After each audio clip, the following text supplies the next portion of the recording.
from batsby.blogspot.co.uk. Something new? They say there's nothing new under the sun. Every generation discovers for the first time the hitherto unknown activity, sex. And every generation metaphorically reinvents many wheels. Human society, its morals, its sins, its hopes, dreams, crimes and calamities, and every social phenomenon has its echoes in times past.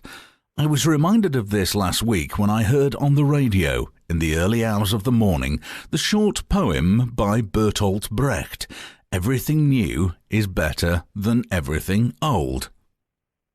How do I know, comrade, that a house built today has a purpose and is being used, and that the brand new constructions which clash with the rest of the street and those intent I don't know are such a revelation to me, because I know everything new is better than everything old.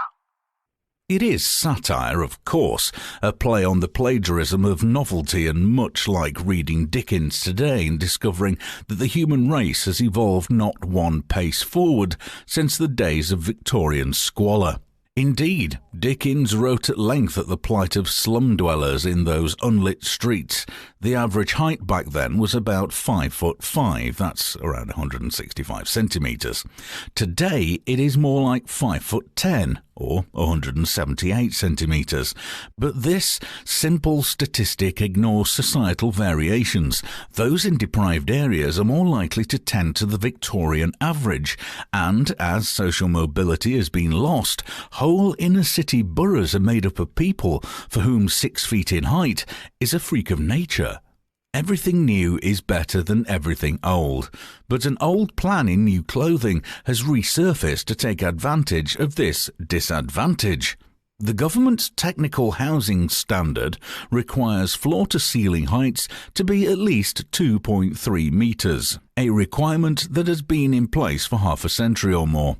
But developers have realised that with inner-city humans being shorter, housing being in desperate demand, and building heights restricted by the planners, a 10% reduction in ceiling heights would allow a whole extra floor in a 10-storey block of flats. In the guise of something new, the London Borough of Newham has been quietly resurrecting an old plan from the early 1970s.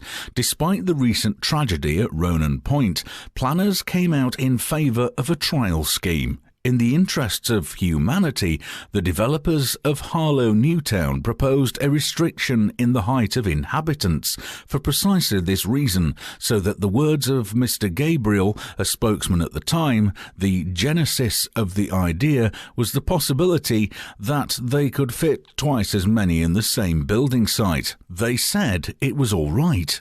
It seems that some things old are just as good as everything new.